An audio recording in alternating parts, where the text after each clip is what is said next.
Précédemment, dans Cartel Nord. Une dizaine de perquisitions sont lancées. Au sommet de la pile, un objectif prioritaire, le chef de réseau présumé. Sous l'impact des balles, le pare-brise explose. Le conducteur est blessé à l'épaule. Miraculeusement, le chef de réseau, lui, s'en sort presque indemne. On tremble un peu parce qu'on se dit, mince, ça serait quand même dommage de perdre la tête de réseau. Courant mai, la police judiciaire intercepte une conversation entre le patron du réseau de la Tourka et son plus proche lieutenant. 25 décembre 2023, Nordine Achouri est assassiné dans un règlement de compte. C'est la chute d'un des plus grands caïds de Marseille. Un narcotrafiquant de grande envergure, cible prioritaire 10 ans plus tôt des enquêteurs de la police judiciaire dans leur incroyable enquête pour démanteler le réseau de la Tourka. Malin, discret, méfiant, celui que l'on surnomme Nono aura d'abord su masquer aux policiers son rôle de chef de réseau. Mais les enquêteurs, déterminés à le coincer, utiliseront alors tous les moyens possibles pour prouver d'une manière ou d'une autre son implication dans le trafic. Bienvenue dans la 3e saison de Cartel Nord, plongé dans les coulisses d'une enquête de police sans précédent. Un podcast original, La Provence. Épisode 5, la chute de Nono, le boss de la Tourka. 22 novembre 2012, quelques mois après le début de l'enquête sur le réseau de la Tourka, un renseignement anonyme dévoile l'identité de son patron. Ce renseignement, rapporté dans un procès-verbal, désigne Nordine Achouri, 31 ans, comme le boss du plus grand supermarché de la drogue de Marseille. Sommes informés ce jour, par une personne désirant garder l'anonymat, qu'un trafic de stupéfiants, en l'espèce cannabis, s'opérerait dans la cité de la Castellane. Ce réseau appartiendrait notamment à Achouri Nordine, surnommé Nono. Ce dernier serait très prudent et circulerait à bord de véhicules de location. Cible numéro 1, cible prioritaire, la police judiciaire met alors tous les moyens pour obtenir les preuves matérielles de son rôle de chef du réseau de la Tourka.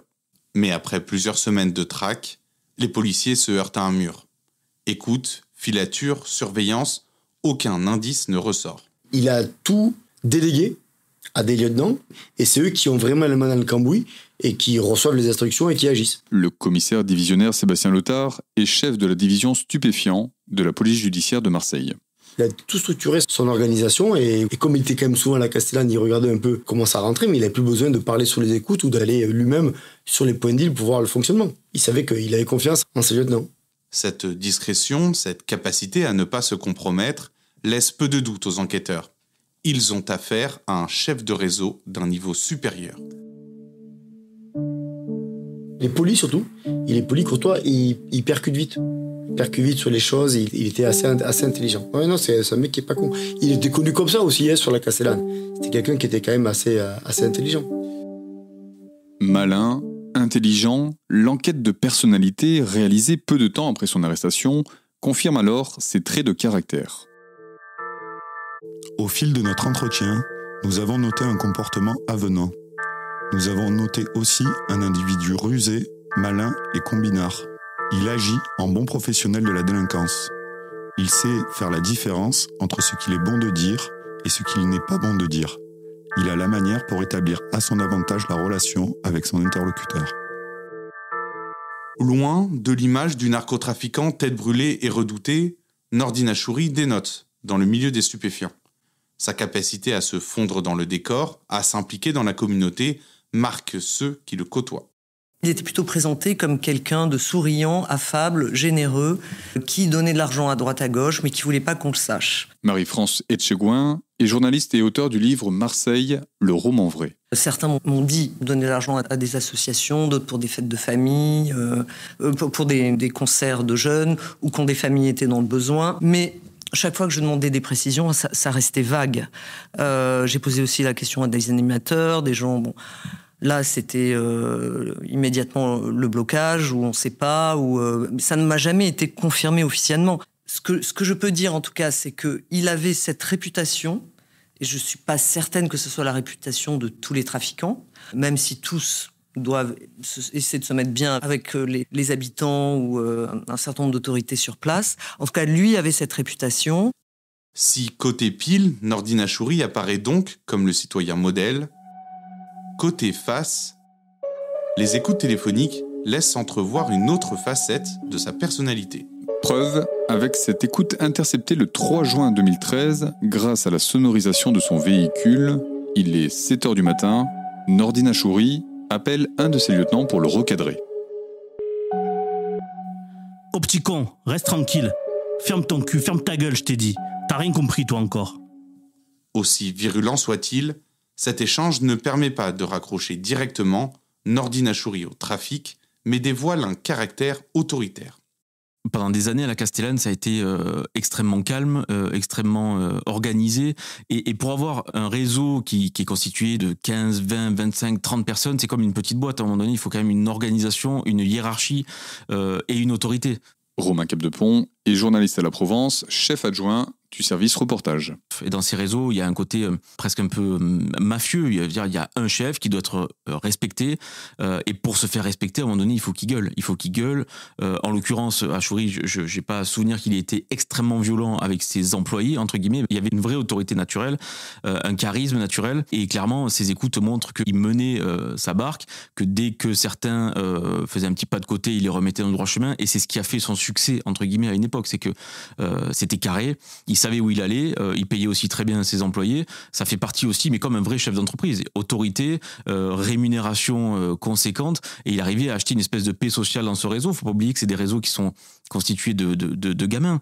C'est des gamins qui ont 17, 18, 19 ans, qui sont fougueux, où il y a beaucoup de fierté, de réputation. Il y a plein de sentiments dans la tête de ces gamins de cité qu'il faut aussi arriver à contrôler et à gérer au jour le jour. Début janvier 2013, après plusieurs semaines d'investigation sur Nordine Achouri, les enquêteurs ne sont donc pas parvenus à réunir les preuves matérielles de son implication dans le trafic de drogue à la cité de la Castellane. Pour le coincer, les policiers vont alors changer de braquet et adopter une nouvelle stratégie. L'objectif est de récolter des éléments indirects permettant de relier Nordine Achouri au réseau de la Tour K. Alors Nordine Achouri, donc il apparaît pas directement dans le trafic, et je dirais c'est un petit peu comme Al Capone, quoi, puisqu'il n'avait pas ses paluches, ni son ADN, ni sa présence sur le point de vente, que personne n'osait le citer, qui n'était pas rattaché dans les comptes. Karine Sabourin est juge d'instruction au tribunal judiciaire de Marseille, et c'est elle qui a instruit le dossier de la Tour K. C'était un peu le fantôme dans l'affaire, et pourtant il apparaissait partout, et les policiers avaient la conviction que c'était le chef. Une conviction, mais pas de preuves directes. En revanche, les écoutes de ces lieutenants et de ces hommes de confiance, elles, se révèlent plus fructueuses. Exemple, avec un échange téléphonique dans lequel la maîtresse d'un de ses bras droits l'implore d'arrêter le trafic et de sortir de l'ombre de Nordine Achouri, laissant ainsi supposer qu'il est bien le chef du réseau.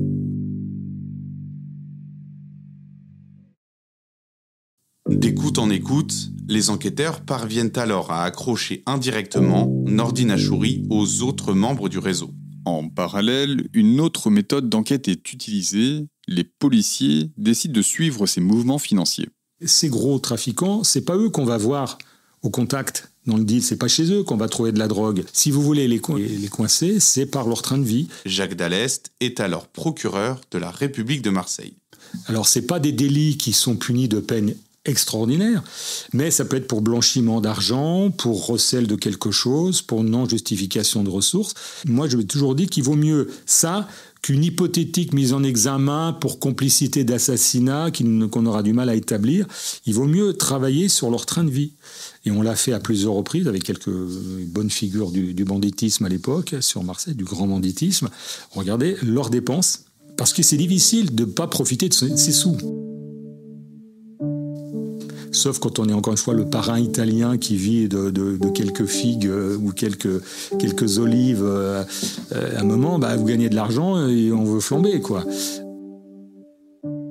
Pour le coincer sur son train de vie, les enquêteurs s'appuient sur un service spécialisé capable de suivre avec précision les dépenses des trafiquants.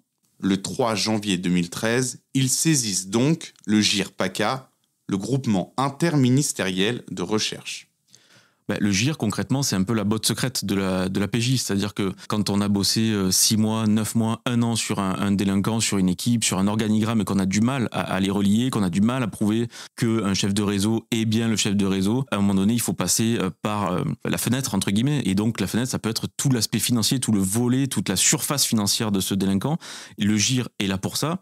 C'est un groupe qui est constitué de policiers, de gendarmes, de douaniers, de fonctionnaires de l'URSSAF, des impôts. Et là, l'idée, c'est vraiment d'arriver à prouver par A plus B que les revenus, le train de vie du délinquant n'ont rien à voir avec ses revenus. Et à partir de là, on arrive sur la non-justification de ressources. Et forcément, cet argent, il ne tombe pas du ciel, il vient bien de quelque part.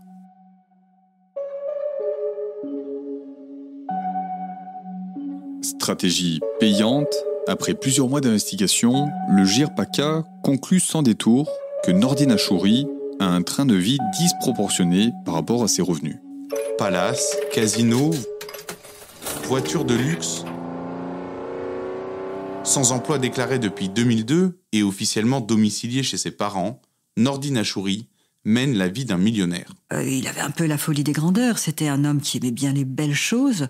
C'était pas très difficile d'observer son train de vue qui était très ostensible et qui n'était pas forcément un investissement immobilier. Il avait une montre Rolex. Ensuite, il avait 27 000 € de pertes au jeu en 1 an.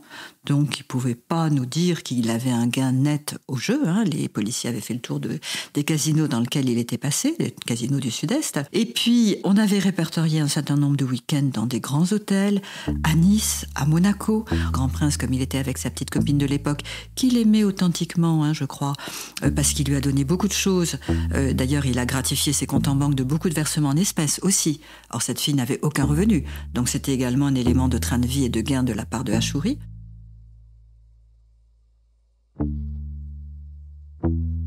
En plus de ses séjours de luxe, Nordine Achouri s'adonne également à des activités coûteuses comme le ski ou le golf.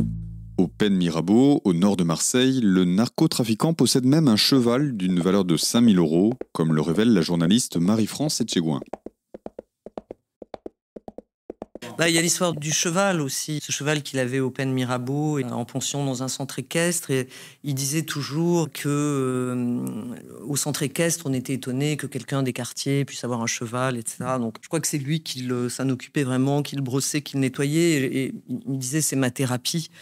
Voilà, il y avait un côté un peu étonnant comme ça. Mais je pense qu'il en jouait beaucoup aussi. En plus de ses dépenses, le suivi des mouvements financiers par le GIR révélera également différents types d'investissements. Nordine Achouri détient des parts dans 2 restaurants et a acheté un terrain dans la commune d'Allo, au nord de Marseille. Près d'1 an, après le début des investigations, les enquêteurs sont donc parvenus à accumuler un faisceau d'indices pouvant potentiellement relier Nordine Achouri au réseau de la Tour K. Malgré ses premières réussites, les policiers n'ont toujours pas de preuves directes et concrètes de son implication et continuent donc à mener leur enquête. Problème, celle-ci va se complexifier encore plus. Nordine Achouri se doute d'avoir été placé sur écoute et que le GIR travaille sur lui. Le trafiquant ira même plus loin, jusqu'à rencontrer un avocat pour préparer son éventuelle arrestation. Dans cette affaire-là, mon client avait dû avoir vent de quelque chose parce qu'il était venu et il m'avait dit « Je sens que je vais être arrêté, il va y avoir un problème. » Philippe Voulant est avocat, c'est notamment lui qui a défendu Nordine Achouri. Mais il m'en avait pas dit plus, c'était mystérieux. Il voulait même me payer d'avance, ce que j'avais refusé. J'ai dit, mais écoutez, vous n'êtes pas superstitieux, vous, mais il n'en est pas question. Et si dans 6 mois, dans 1 an, tout se passe bien, qu'est-ce qu'on fait ? Non, ça, je ne pratique pas comme ça.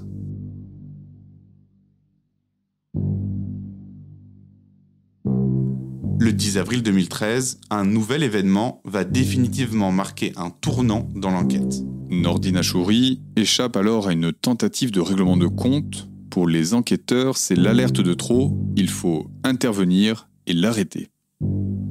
Mais une question se pose. Ont-ils récolté suffisamment d'éléments pour justifier son interpellation et prouver qu'il est bien le chef du réseau de la Tour K ? Donc, si vous voulez, la tentative de règlement de compte, ces liens incessants avec Boudère qui était son lieutenant. Boudère, c'était son conducteur. C'était lui qui payait la pension de son cheval quand il oubliait de la payer. C'était lui qui faisait toutes les courses, c'est lui qui s'assure également des armes. Et on y a une conversion sur les gilets pare-balles. Nordine Achouri est dans la voiture. C'est lui qui lui sert de conducteur. Donc, on peut pas avoir à son service un lieutenant comme ça sans payer son lieutenant par quelque chose. Et comme Boudère était complètement immergé dans le trafic, et comme Nordine Achouri était par ailleurs effectivement l'objet de tous les renseignements anonymes, et qu'il assumait sa position finalement de leadership, on l'a coincé un peu comme ça. Pendant plusieurs mois, les enquêteurs, sans parvenir à réunir des preuves concrètes de son implication dans le trafic, ont cependant compilé un faisceau d'indices suffisant pour le compromettre. Le 17 juin 2013, lors de l'opération Château, Nordine Achouri fait donc bien partie de la vingtaine de membres du réseau interpellés par la police judiciaire. Une nouvelle page de l'enquête s'ouvre alors, c'est la phase de l'instruction, celle qui permettra ou non de confirmer l'implication de Nordine Achouri et des autres prévenus dans le réseau de la Tour K. Un nouvel épisode de Cartel Nord chaque mercredi sur les plateformes d'écoute habituelles. Cartel Nord est un podcast original La Provence. Retrouvez tous les autres podcasts sur laprovence.com.